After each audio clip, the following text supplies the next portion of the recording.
Hello, everybody, and welcome to another edition of our Community Access. This week, we will visit with the new Oxford Chamber Director. Then we went to Leonard to visit about the old mill and how great was this year's Strawberry Festival. And finally, Teri and I went to Detroit to visit with the Devin Scillian. And remember, Devin will be playing at the Lone Ranger Day at the Centennial Park from 1 to 3 o'clock. All today in our Community Access.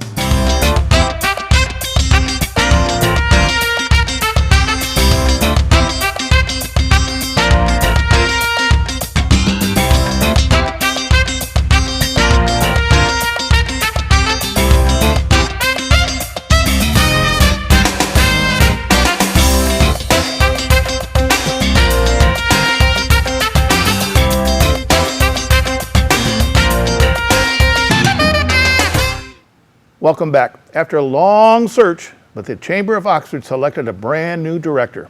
With the story is our reporter, Teri Stiles. Teri? Bill, we finally caught up with her. She's been on the job for a couple, 2 or 3 weeks now, and I am standing with Lisa Renault from the Chamber. She is the new Chamber Director. Lisa, welcome to Oxford. How's it going? Thank you. It's going well. I've been busy. I've had several interviews. I already was featured in the Leader magazine. CJ came to talk to me, which we greatly appreciate. We're working on redeveloping our website.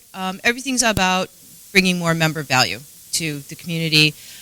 Chamber wants to make more money so that we can give more value to our members through services and also give back more to our community through social services, through community activities, nonprofits, etc.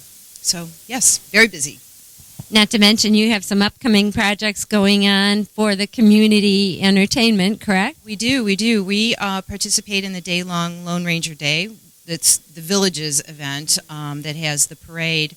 We as the Chamber have the Expo tent, and that has up to 40 spaces for businesses, profit and nonprofit can participate in that. They rent a table, and that's a way for them to meet other business people, as well as reach people in the community that they wouldn't ordinarily be able to get to through their normal advertising venues. And then a week after that, we have our first annual Chamber Challenge, and that's a 10K, 5K walk-run. The proceeds for that event will benefit Elk Grove Camp in Leonard, and it's going well. We had to postpone it from the spring just because it was the first time, and we had a hard time getting all the wheels moving in it. But participation we expect will be between 150 and 200 runners, which the experts say is very good for a first-year run. So yeah, we've got that going on, and then we have our annual expo, Women's Expo, in October. And then November we follow up with another ladies-focused event, our fashion show and ladies' night out, and then the annual Christmas parade. So, yes. You have your hands full already, girl. Like I say, you did hit the ground running. So for all these events, if people want to participate, do they contact you, or how do they get involved? Glad you asked that question. We do have a weekly newsletter. I'm going to remind everybody about that. But yes, feel free to call me, contact me by email, telephone, drop by the office, whatever works for you. Yes, we always need hands on deck for the day of the event. We always encourage additional support in the planning process. We always need help getting more sponsorships, just like every other nonprofit out there. So yes, thank you for asking that. And how about your membership? You're focusing on growing that as well. I think I heard you say in a conversation elsewhere. What's your goal and your plan for that? As far as numbers, or well, we're currently a little over 200. I mean, a dream would be to double it. I haven't honestly had a chance to really look at where we're at and where we could possibly be, but the community's big, so you can always grow. I'm really focusing on reconfiguring the sponsorship and the packages and the value that we can give to members before I actively grow out and recruit people, because there are a lot of things that we already do for Chamber members, and we want to go back and reinforce that with our existing members, because we don't want them to think that we're leaving them behind, and we need to get all these other pieces working before we can go out and actively recruit new people, in my opinion, and that's what we're doing. The website is number one. We're rethinking some sponsorship packages, meaning what can we do to attract some of the bigger companies in town that may want to be more active in the Chamber. Maybe they want a special sponsorship package or event built around their company. And so those are kinds of things we're working on. I think that you fit very well into this community. Watching you hit the ground running, which I have, I want to say for us, welcome. And I hope we're not too hard on you because we do have a lot of events coming up. What's your biggest challenge, you think, for the next year for yourself in this position? Well, I guess it's time. You know, there's so many things that we can do that I want to do. It's shuffling them all and trying to make them all happen at once. You know, as far as challenges, the job itself, it's really a no-brainer for me. I hate to say that, but I've been doing events for 15 years. So the event part of it is pretty easy for me. And I mean, they're not easy, but they're easy if you've done them. So I have a plan of action, and I have people to help me. And the membership, too. It's just, you know, getting your list together and following through on everything. And, you know, the biggest challenge for me on behalf of the Chamber is that I set forth a mission statement last week to the members and to others in the community. And I don't want to fall flat on that. I want to be able to deliver on everything I promised. So those are my challenges. Lisa, second time I've met you. It's a pleasure to meet you. Bill, I think the Chamber is in very good hands here.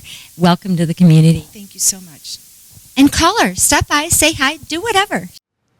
Good luck, Lisa. Next up, Teri and I went to Leonard to visit with our friend Shar Sotheby to chat about the old mill. Teri?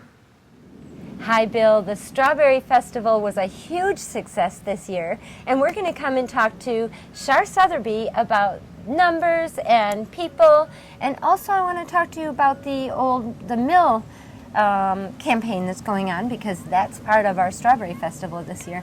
How did it go? I saw a lot of people here this Saturday. It was probably one of the largest turnouts we've had in a long, long time.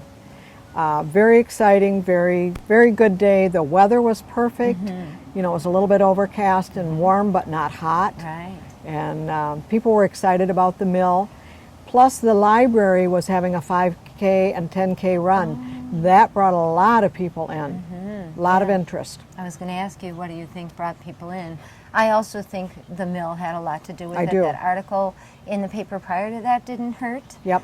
What was new this year, or your favorite of the event? Boy, that's hard for me to answer because I just kind of like a spinning top all day long. I don't really get to sit any place. Music is usually my favorite, and I like the parade. I love the parade. That to me is just so much fun, the little kids. I wish I had 10 gallons of candy to throw out there because, and I always forget, I start throwing candy and we get to the end of the parade and these little long faces They're in the wrong end of the line. There's no more candy left, right?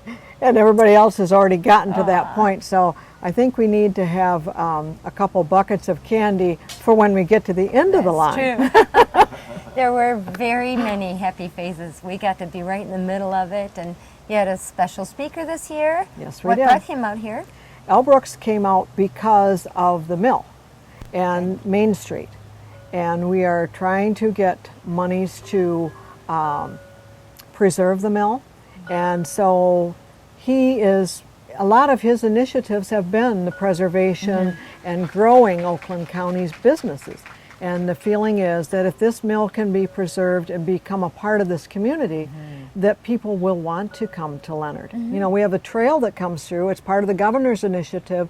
This trail would be from Belle Isle to Wisconsin, so that's all part of it. And it doesn't hurt to win a little favor with the election coming, though I don't think he's up for election, but... And I didn't see him campaigning any. No. So let's go to the mill part, and then we'll go back to the parade. The mill is not going to be completely preserved, correct? No. Some of it's going to be torn down? Yes. Where it is collapsed now, where it is collapsed now, that will be torn off.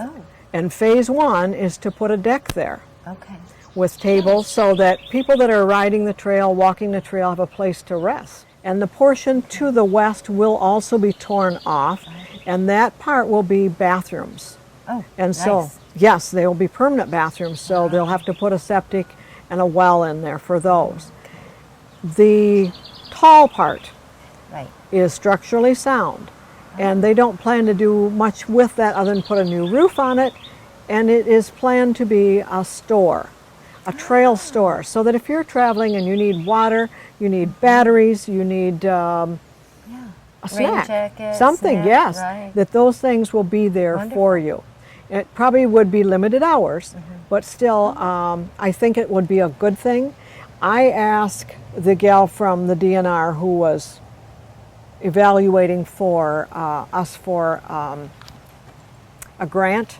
I said, I understand you're not interested in a museum per se, and we are.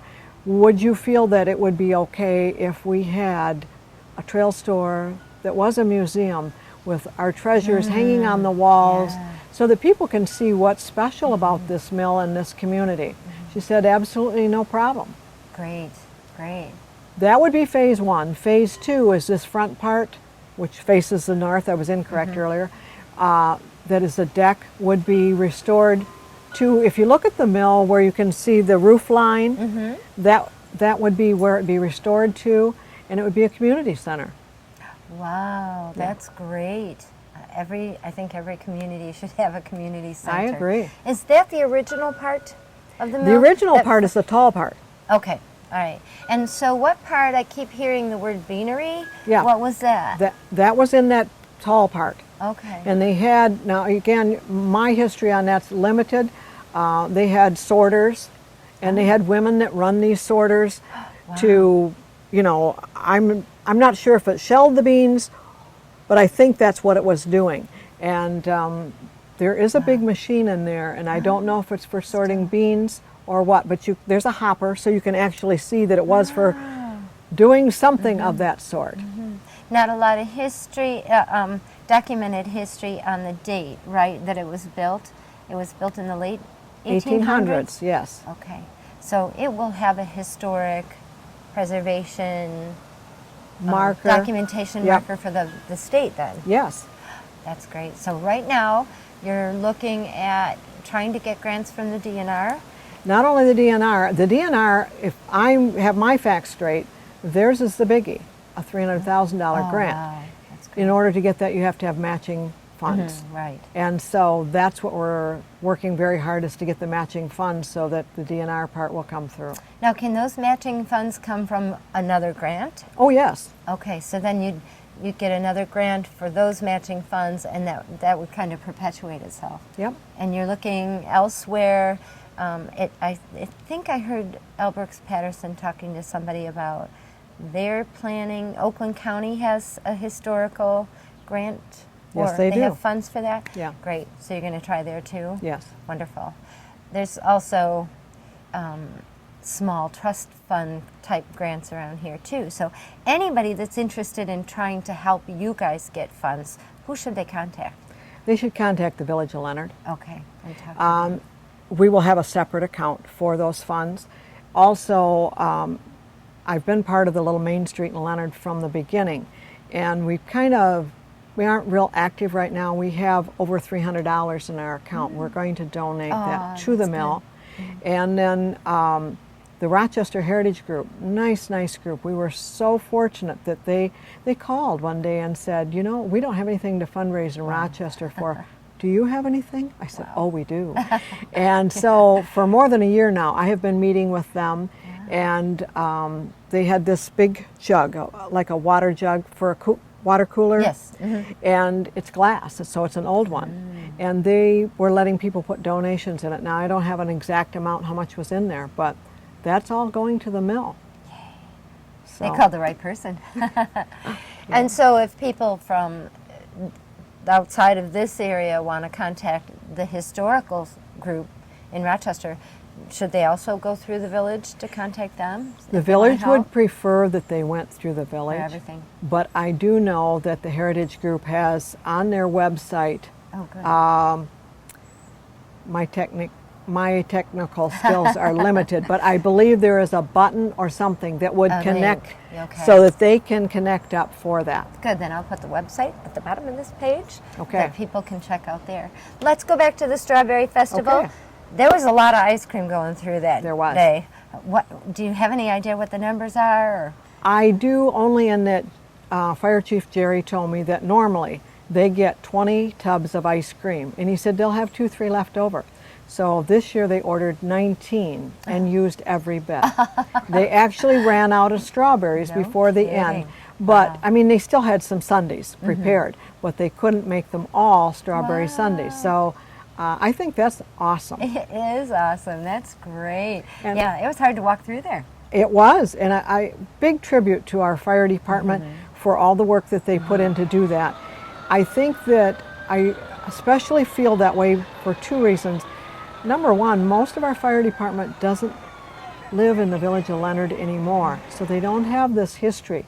This department started with Leonard, and when it was residents of Leonard, it was a big reunion, and they loved the Strawberry Festival. Yeah. And I asked one of them, well, what do you think of it? He said, I hate it. And that when I thought about it, guess I can understand. They have no history. Yeah, right. And so for them, it's just a long, long day. Of volunteering. Of volunteering. Right. And I think when you're young, your motivation is different too. Sure, right. But But they're Thank gaining you. history, right? yes, they are gaining history and memories. Right. And we are so grateful for them and for what they do. It's a really neat event. When you're here, you're not an outsider. No. And when you're here, you're also able to observe the historical connections amongst one another. Yeah. Watching you go down the street in that golf cart, it was cute. But to see all the people that you have known for years and years and years, Yeah. it's just like a big family reunion. It is. How are you today? I'm fine today, thank you. And this is Jean, which I didn't say that. How many years have you been participating in this? Oh my gosh, since 1957 in the Strawberry Festival. The parades have only been in the last maybe 20 years or so. It's really a fun event, even for people that I don't feel like I'm an outsider. I never do when I come in this Good. community. Everybody's so friendly here. Yeah. But it's lovely to see that history of knowing one another since you grew up Yeah. still exists in a community. You don't walk down the streets of this community without somebody waving Oh, and yeah. somebody knowing and asking how grandmother so-and-so is. That's Yeah. really such a fun event. What does it take to put something like that together? I'm on the parade committee in Oxford for the Lone Ranger, and it's helter-skelter all the time. Yeah. And you guys are so organized. Tell me who gets involved. I know you've been on the committee forever. Sandy Walensik came, she had the idea and she came to the village of Leonard. And I want to say, gosh, it's been at least 25 years. Wow. And she was a very organized lady. She knew what she wanted to do because they used to just sell strawberries and ice cream. And Sandy was the one who started this with the parade, and Wow. it just kept evolving and getting a little bigger and a little better. And now we have it. Everything's on a chart someplace. We have a Yay. system. Yeah. When Sandy became ill, I said, and I didn't, forgive me for even putting it this way, but I knew her illness was so serious that the chances were she wasn't going to survive. And I said, we have to have books. We have to have a chart, because without this, we're going to be scrambling. Yeah. And so we did start way back then Wonderful. making these lists so that if any of us, for whatever reason, and it could Right. happen to any of us, not be here, somebody else can step in and fill those shoes. Yeah, because otherwise there's a good possibility that it will just die out. Yes, Yeah, I'd hate to see that happen. I would too. It was a fun day. Good. Thank you, and thank the committee, and thank everybody for us that Good. put it on. And it was lovely sitting on your deck talking to you today. This is what I like about my job, Bill. I get to go to parades, have fun with people, and then spend the morning with Shar Sothery. Can I put one more thank you in there You to sure can, Oxford please. High School for the marching band? I was going to mention that, yeah. Yes. To Mr. Gibbons, to Mr. Budden for the NHS group.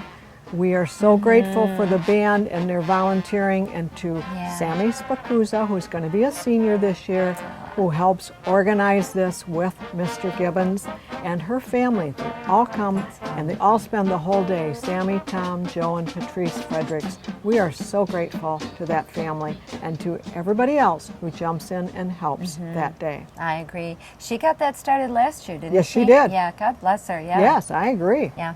We're looking forward to seeing them in the Oxford Parade. Shar, thank you for talking with us. And Thank you. hopefully we'll get some interest going on that mill. Thanks, Shar. Now, Teri and I went to Detroit to visit with a friend that probably you have seen for years on Channel 4, Devin Scillian. Devin is coming to Oxford August 2nd and his band, the Arizona Sun, to play at the Lone Ranger Day. With this story, again, is Teri. Hi, Bill. Most everybody knows him as Devin Scillian, the anchor for Channel 4 WDIV News. We, all of us in Oxford, know him as Devin Scillian and the Arizona Sun, and that's why I'm here to talk with him today about Devin helping us celebrate the Lone Ranger Days in Oxford on August 2nd, correct? Yeah, exactly. You and your band will be our main attraction, and I want to thank you for the community for doing that. We love having you there. Well, we love being there. It's fun. A buzz, I'm telling you. Well, the band loves it. We love playing in that little park and the gazebo there. It's just a great place to play. People up there have always been really supportive of us and our music, and just really nice folks. And so we were tickled to get to come and do this. Will be our first time doing Lone Ranger Days, though. So we're really excited about it. I'm glad that you're helping us celebrate this. This is our second time we've kind of celebrated as Lone Ranger Days because of Brace Beamer being from our community. Let me talk about your band. There are so many linguistic layers to you. So let's talk about the band first, and I'd like to take it from there after that. Tell me how long you've been together. How did you get Arizona Sun? You know, the Arizona Sun was a band before I ever came along. They were a country band that played around town.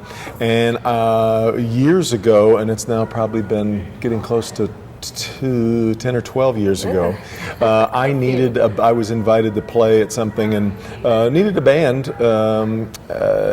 It was a pretty big event, and so I started looking around, and I met a guy named Tom Tesnow who had a band that he managed and was actually in at the time called Arizona Sun. He said, "We can probably play with you," and we just got together. Really, it was almost kind of on the back of a napkin kind of deal. We just sort of got together without really rehearsing.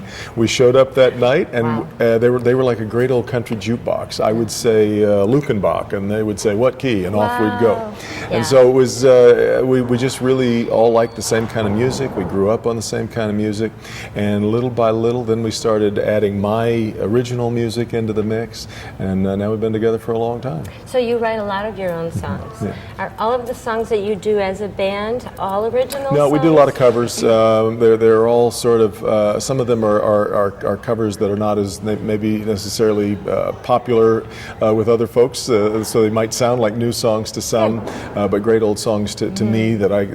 It's funny, in fact, we've even got a new song called A Little Bit of Everything, because I grew up loving all kinds of music.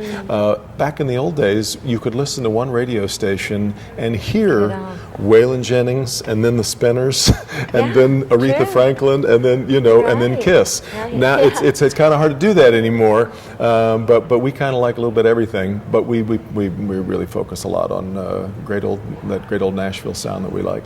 Growing up with that diversity, how did you tap into that great old Nashville sound? You know, country music just always spoke to me the most. I mean, I like lots of different kinds of music, but to me, country music is storytellers' music, and I love stories. I love to write stories. Love to make up stories. Love to listen to stories, and to me, that's really what the tradition of country music's all about. So it's just sort of. And my dad's from Western Kentucky, and so that genetic. It was genetic. I think you're exactly right. So you led me to the next question. I'm sure a lot of people know about your writing skills for children's books, but please talk about that, because I wasn't aware how vast your book collection, your book writing has been. I don't talk about it as much. I don't talk about it a lot on the air. Every once in a while, a new book will come out, but I'm a little sensitive about sort of cross-pollinating my lives. It's a little unwieldy. These three different jobs that I have. So diverse. They are, and yet they're all also about storytelling. Which is what with obviously with journalism, it's telling true stories, but and then with music and the books, I make up my own. But you're right. It is a passion that I've had forever. When I was a little kid in my scout troop, everybody in our scout troop had a job when we would go on campouts. Some kid would be in charge of making sure the fire was always going. Somebody else was where the tent's going to be placed. My job in my scout troop was to make up the bedtime stories. We were all tucking into our sleeping bags.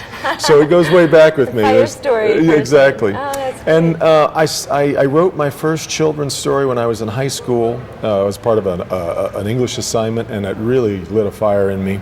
And then I studied children's literature in college a bit, and was always hopeful that I wanted just one book published, just one. Wow. And that finally happened. It took 10 years to get the first book published, sending that same story out. Fibblestacks, right? Yeah. Took 10 years to get Fibblestacks published. Love it. And when I got it, I just thought, that's great. Okay, I've got that done. Now I can move on to Check. Off the bucket list. big check in the box. Right. Well, then of course my editor called and said, "What are you going to write now?" I hadn't thought about that.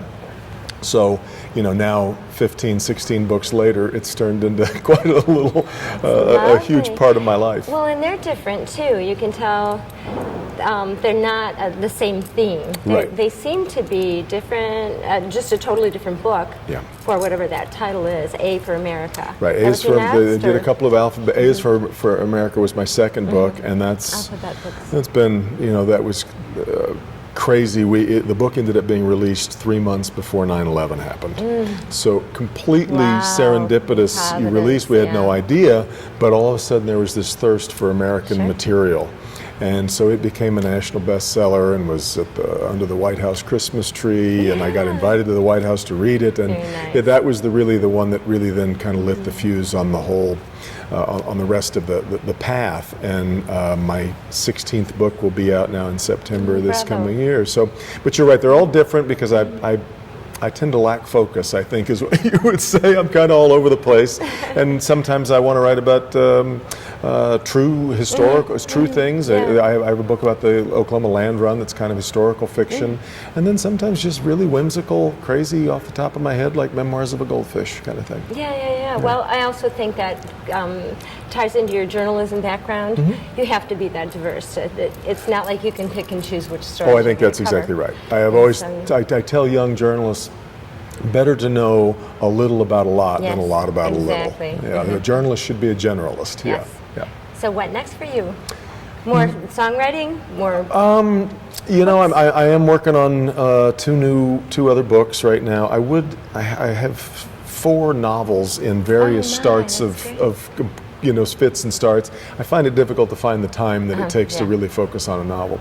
But right now I'm having a lot of fun with the music and been writing a lot of songs. It's time to do another album, and I just haven't found the time to get into the studio, but the songs are ready. I just need the time to do it. So. Well, that was going to be one of my questions back to the band. Let's wrap it up with that.